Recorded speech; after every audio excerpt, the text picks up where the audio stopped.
It's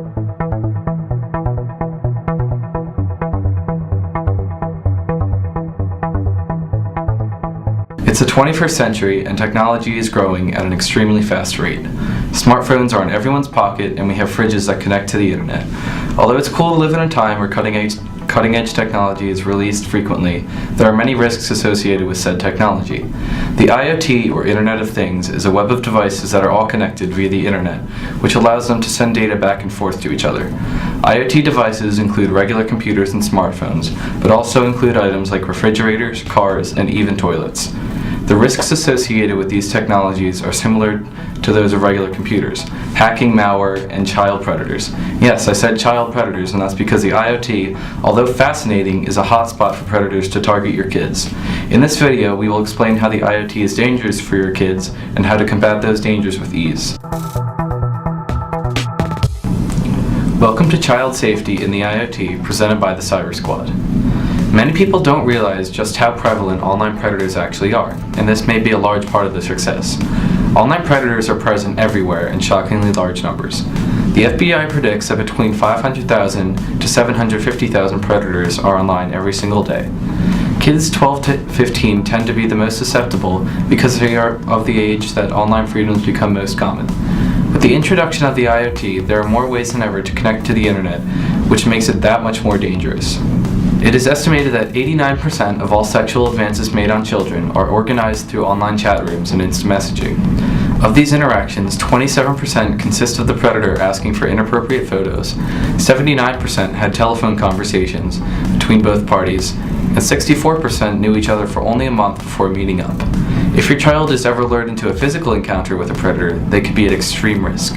89% of all meetups between child and predator result in penetrative sex, and 40% also involved drugs. Here's our first guest, Max Stewart from San Diego, California, here to talk to you about the methods that predators use. Thanks, Alec. So today we're going to be discussing what predators do and how they do it. Predators have many ways to trick your children, and the list is growing with each new IoT device produced.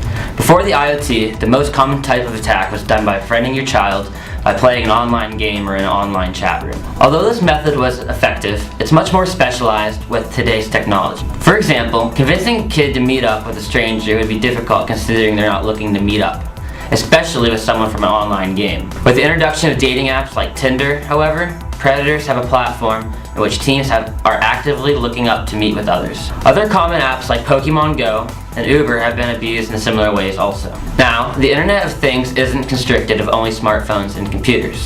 In the recent years, devices like the internet-connected locks and cameras and doors have been more common. The problem with these things is that they're easy to hack. Many low-end Bluetooth locks send the passwords in plain text or unencrypted text that can be read by any other computer. This means that anyone with a Bluetooth sniffer, which can be bought online for about $30, can hack their way into your home that is meant to protect you and your family. Think about that before you start investing in an IoT protected house. Thanks, Max. And now for our next guest, it's Will Peterson from the Windy City. Thanks, Alec. Although fully protecting your kids against online predators is almost impossible, there are many ways to make it harder for the predators to succeed. Here are some steps that you can take as a parent to better help protect your family. Firstly, consider using the Linux OS, a VPN, or both. Linux is an operating system that is praised for being almost immune to viruses and malware. This is because malware has to be developed for a certain type of OS, and the most common one is Windows, followed by Mac, and then Linux. Although Linux can be extremely safe, many features are missing due to the OS low popularity, which makes this option not great for everyone. A slightly easier and more convenient option is to purchase a VPN, or virtual private network. Using a VPN hides all of your internet traffic from prying eyes and blocks things such as advertisements and malware. Most mid-range VPNs cost $60 per year, with high-end ones costing around $100. By using a VPN, predators can't use some of the most common methods to gain information, which forces them to either move on from your kid to someone else or to ask your kid themselves. As explained before, kids are very vulnerable to trickery, which is why it's important to educate your kids about exercising online safety themselves. Thank you. Thanks, Will. Now back to Max to talk about how you can bring the subject up to your child. Alright, so how can you talk to your kids about the issues that come with the IoT? The topic of online predators is a sensitive one, and one that must be handled carefully. The most important component of teaching your child about internet safety is to keep an open line of communication. If you can communicate freely, then it's much easier to help your child with specific issues. Social media can be one huge issue for many people who share too much information. Explain to your kid that not every bit of personal information has to go online, especially details like addresses and phone numbers. Teaching your child how to use the internet at an early age is an important step that most parents forget.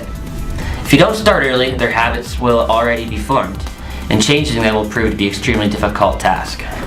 Furthermore, it'll help them learn from experience, rather than finding out after the fact that Nigerian prince doesn't actually want their money for investing, but really just to steal it right from under their noses.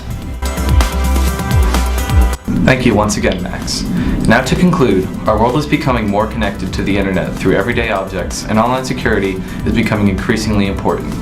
The spike in technological advancement in the 21st century means that children are becoming exposed to more technology at an earlier age than before.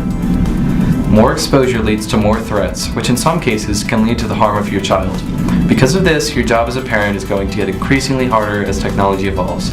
With that said, I hope this video helps you in your quest for internet safety. Using these tips will help you deal with any threat, be it a Club Penguin chat room or your new smart refrigerator. Once again, thank you for tuning in with the Cyber Squad. Stay classy, Penn State.